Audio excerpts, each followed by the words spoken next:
The higher grade 1134 scale Gundam Flauros Ryusei-Go looks like an Angry Bird with very big guns in all of its magenta glory and its, well, eyes.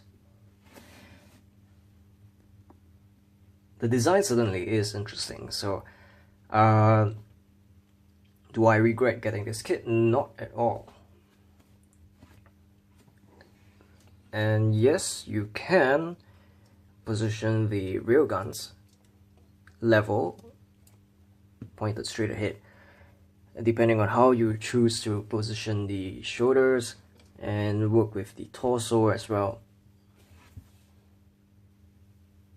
So the majority of the stickers on the kit itself are just the normal eye cameras, the forehead camera, the Angry Bird eyes, and the white of the V-fins, which I just simply went over with a Gundam marker, and as well as the yellow tabs underneath the shoulders.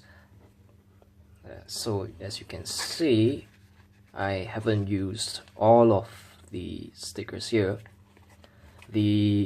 They're certainly not the worst, like those on the Gusion Rebate Food City, but the ones on the railguns and on the backpack can be slightly troublesome to work with. It's not so hard putting them on as it is when you want to transform the kit and then you don't want to rub them off. Other than that, I've just panel lined the kit itself, and certain areas such as the claws on the forearm guards, the vents, the top of the vents, the thrusters at the back, the thrusters on the leg, those were just simply blackened with Gundam marker. So the head sculpt itself is pretty interesting. It kind of reminds me of a skull with horns, especially with the lines on the face. It goes up that far, goes down that far, goes back and forth very slightly, and it rotates all around, but you just have to be very careful not to let the chin run into the collar.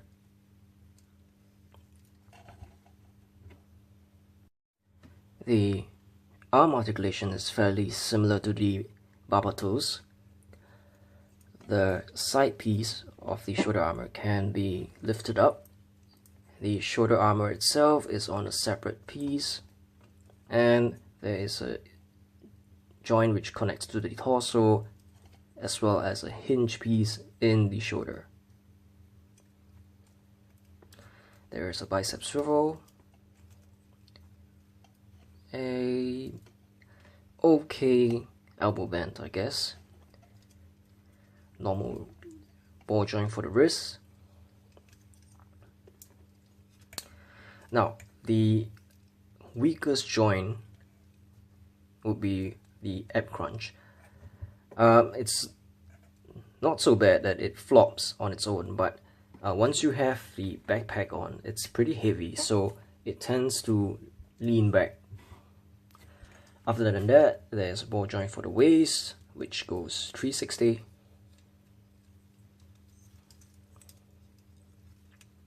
And this thing has no front or back skirts. Yeah, it's got a bare arse. So it has hinges and pegs for the side skirts, which are articulated. There is a thigh swivel. Now, because of the way the legs are constructed, the thigh armor pieces tend to come apart when you try to move them too much. So there is a thigh swivel, sorry, you can actually lift the leg up pretty far. Forwards about that far. Backwards. The knee bend is surprisingly mediocre actually. Yeah, no thanks to the bulky calf armor. There is a ball joint for the ankle, a ring joint so the foot can turn side to side, and a toe joint so it bends down. And that's it for articulation of the kit itself. Fairly simple. It's basically typical of IBO kits. The backpack itself actually has quite a bit of articulation as well. So the railguns are articulated on 3 points: at the base, at the connection points, and the guns themselves. The machine gun attachments actually rotate as well. They're on the pack, and so are the guns. So you can actually have the Flauros fire them from the hips. These pieces move as well, and so does the main thruster.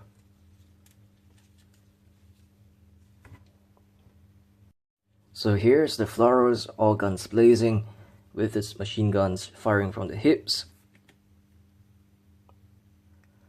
Or you can unpack them, and there's a little tab at the bottom which allows you to turn out the handle. And you can have the Ryusei-Go dual wielding them. Now onto its transformation. You want to lift the railguns and fit them into the housing here, like so. Do it on both sides. Remove the ends of the railguns. Turn them around so that it looks as if they are extended. Bring out the forearm guards and just bring it in front of the hands. You will notice that I have turned my palm downwards so that the hand cover covers the top of the hands. You want to bring out the shoulder piece and then turn it, and then rotate the waist 180,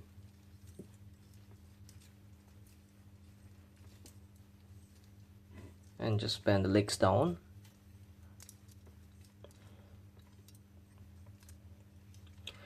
Now here is the interesting bit. So the little horns on the chest actually fold upwards to cover the Gundam's face from the side, and then the head of the shelling mode actually comes forward, and it looks as if it's biting the Gundam head in. And there you have it, the Gundam Flauros in its shelling mode.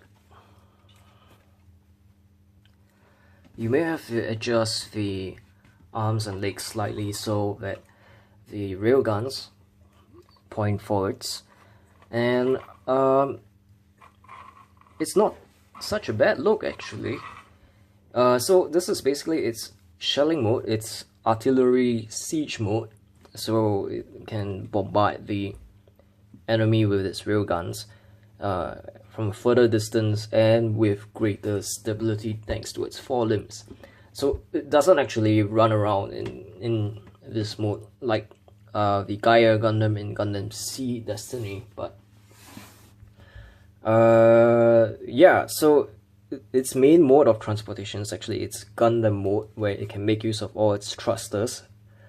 But once it gets enough distance between itself and the enemy, it can make the best use of its artillery.